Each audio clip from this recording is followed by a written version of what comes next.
Hi, welcome to this first session on SAP Warehouse Management.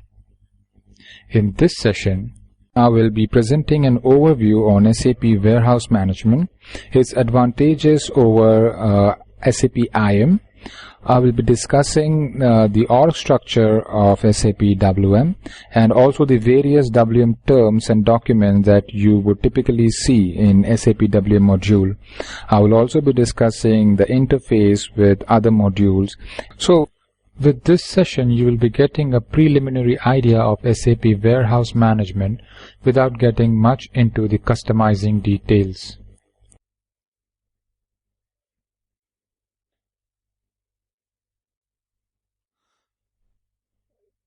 We start with an overview of SAP Warehouse Management.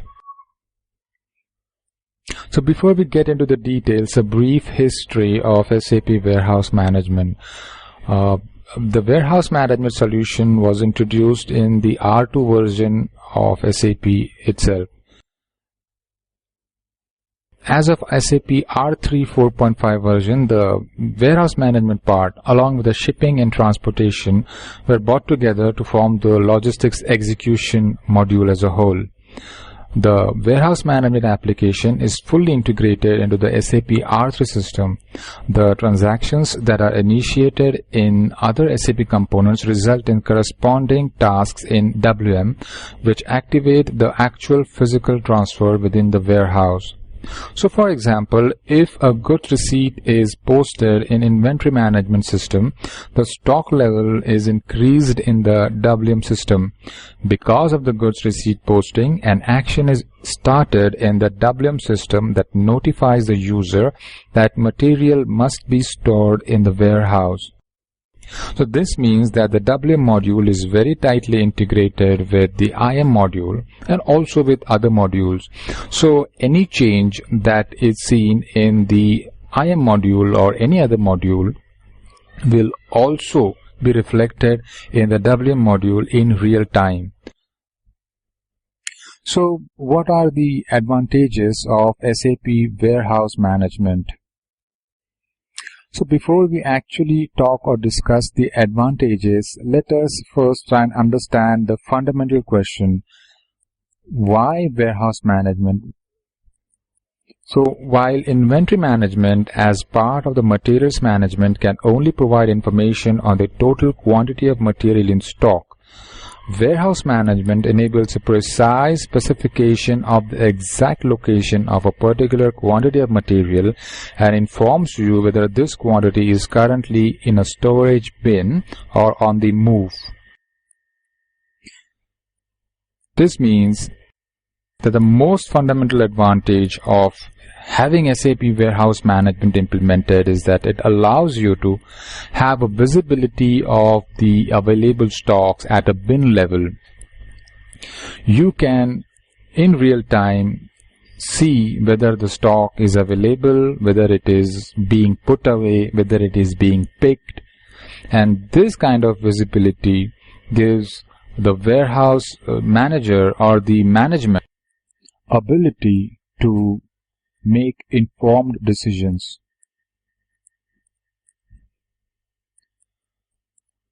Now we see some of the other advantages of SAP WM. This is only a partial list. There are many more advantages.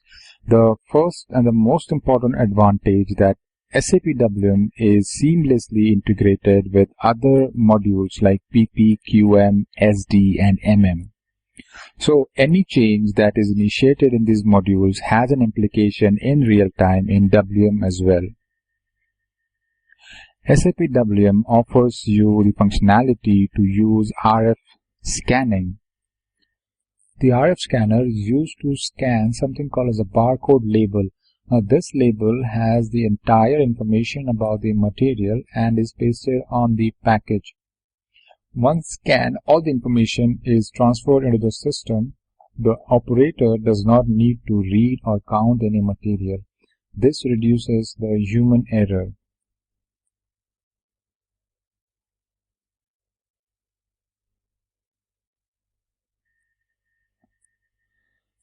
Since SAP WM is integrated with IM, you have a good inventory visibility and a real-time inventory and end-to-end visibility and tracking data. So you can make out whether the material is in stock, or it is coming in, or it is being picked or being moved within the warehouse. So you can have a complete tracking of what has happened to a material or what is happening to a material. Reduced inventory loss. Because the material is now managed at a bin level, you can actually keep a track of the inventory at a bin level. And because you are keeping a track of the stock at a bin level, you have better control on the inventory. And this results in reduced inventory losses. Improved operational efficiency. Now, an SAP warehouse management provides you functionality like a warehouse activity monitor or an RF monitor or a yard monitor.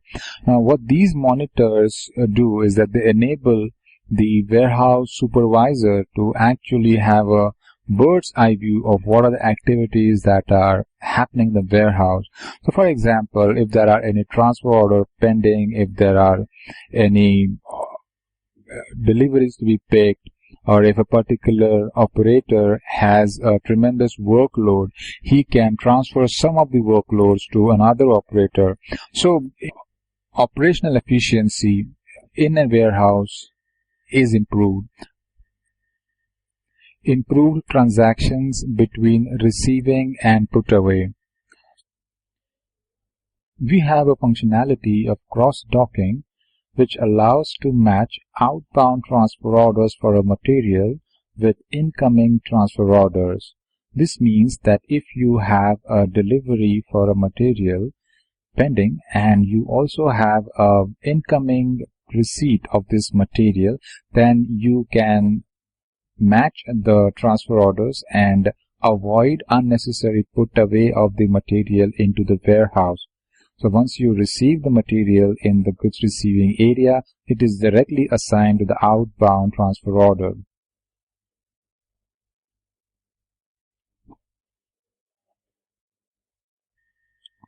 Business transparency and informed decision making. Since WM is integrated with other modules, all the stock, all the data that you see in the WM is real time. So this leads to transparency and you can make informed decisions.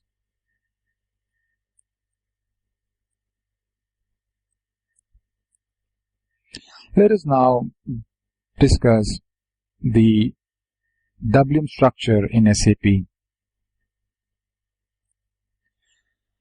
We will first have a look at a structure without a warehouse management system in place. So this is case 1. So if you are not using the warehouse management system, the storage location is the lowest level of inventory management in the system.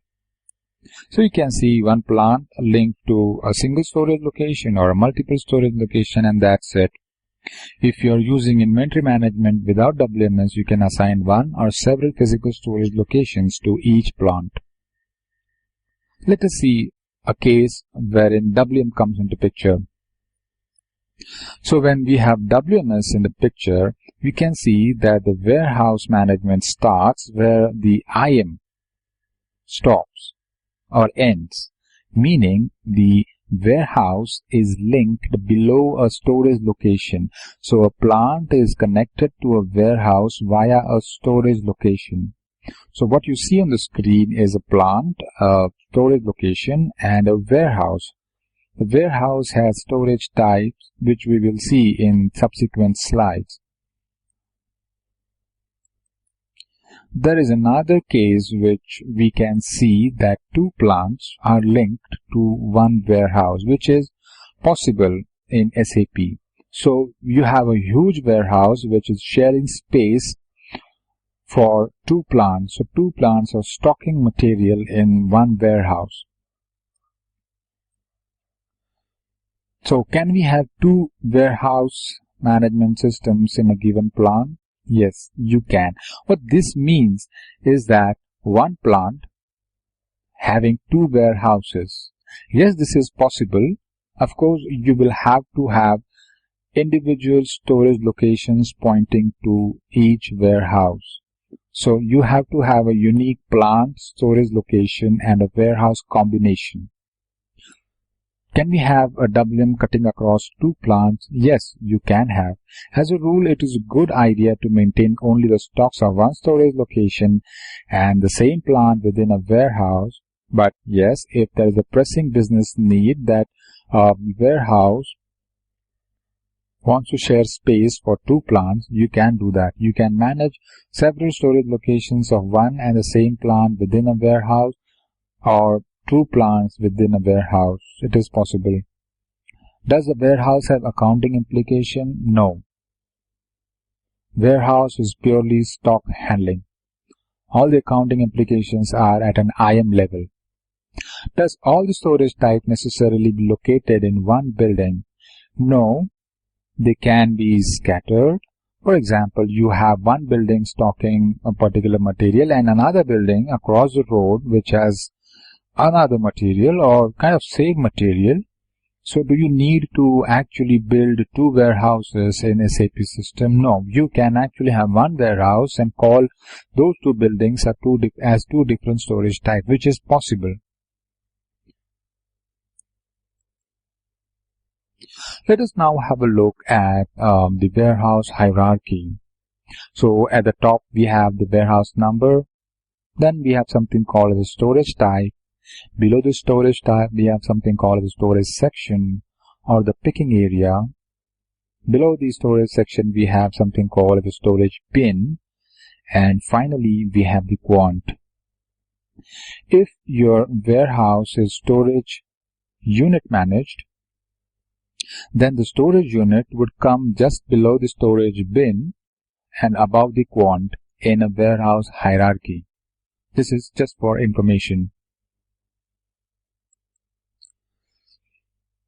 So we will discuss each of these organizational units in detail. Let's start with the warehouse number.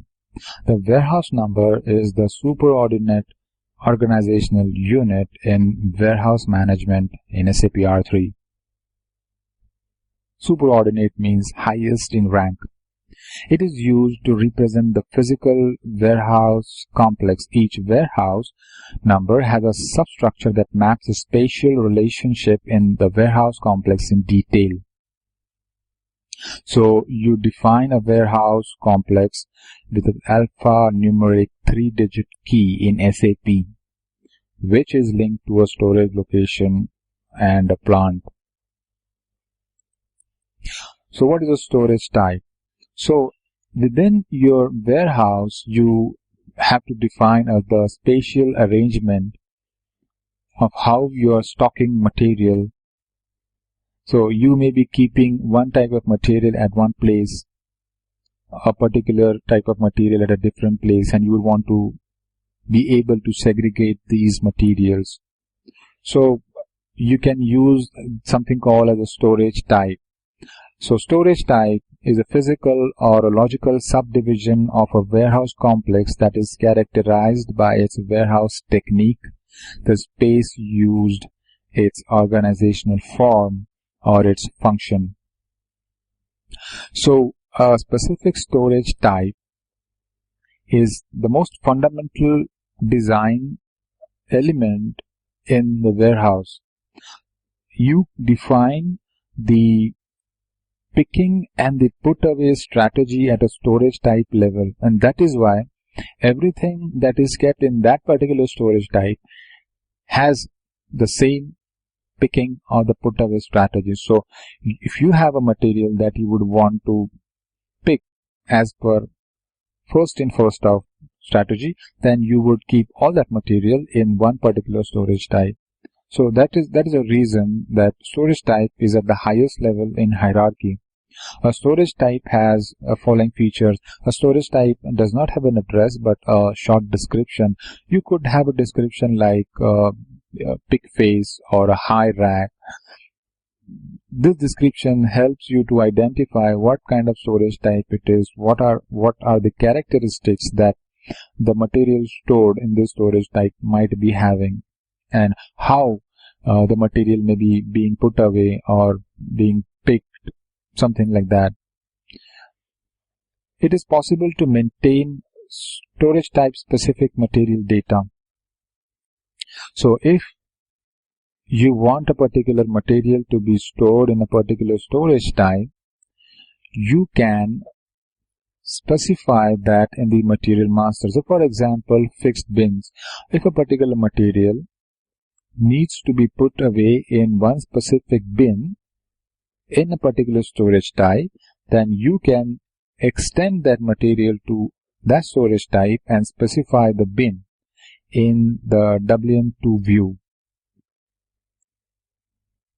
Strategies for put away and picking are maintained at storage type level.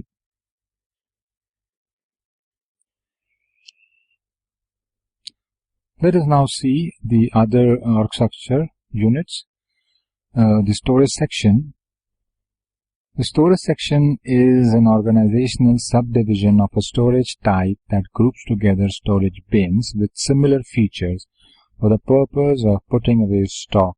The criteria for grouping bins, for example, could be heavy parts, bulky material, fast-moving items, slow-moving items, etc. So, in a particular storage type, if you want to again subdivide this spatial arrangement and would want to group together materials that you have put in a group of bins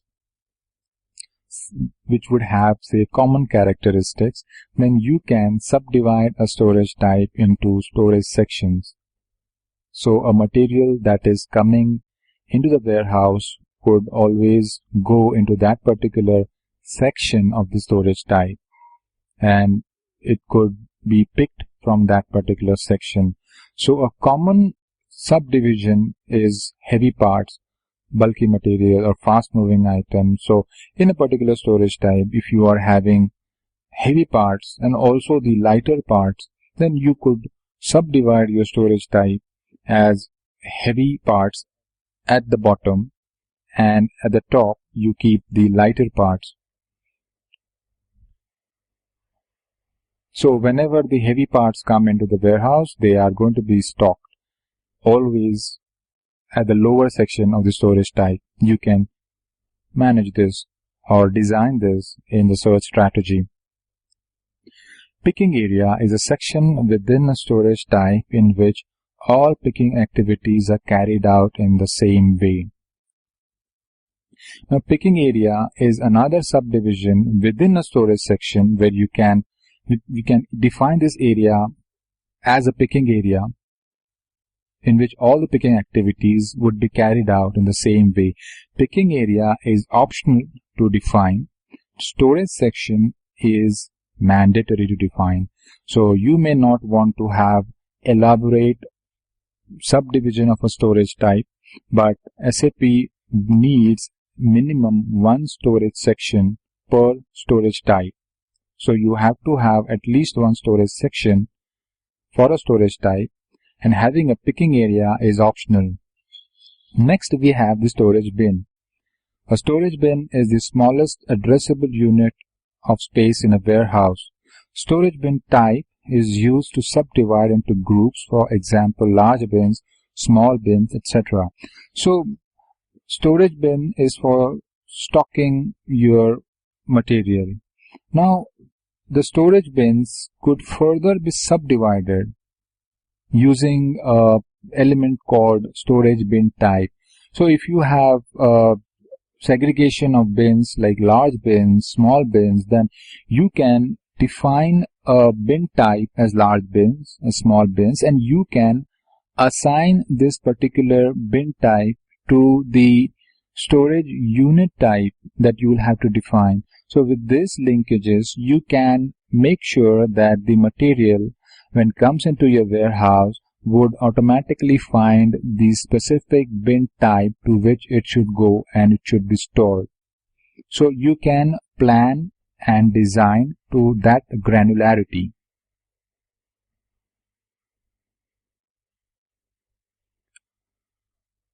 Quant. A quant is the stock of any material with the same features in one storage bin. Quants can be created or deleted solely through goods movement. So whenever you post a goods receipt at an IM level, at a WM level, a quant is generated. Now this quant is a numeric identification for that stock of material, and it would be there till the material is in the warehouse. Once it leaves the warehouse, the quant number is automatically deleted. So what is the criteria for generation of quant or for quant splitting? So if you have doing a goods receipt and you have two material number in the same goods receipt, then two quants would be generated. Similarly, if plant and storage location is different, two quants would be generated. The stock category of the materials are different, quant would be split. It would be split if the material have different stock, special stock assignments or different batch numbers. All these factors would make the quant to split.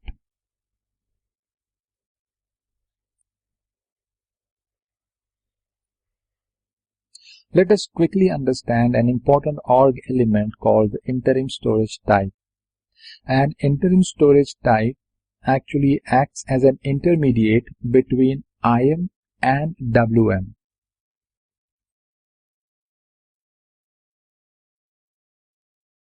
The inventory management application component communicates with the warehouse management component through interim storage types. Goods receipts and issues are posted in IM are automatically updated in WM in these interim storage type. So interim storage type actually forms a link between IM and WM. So whenever a posting is done in IM, the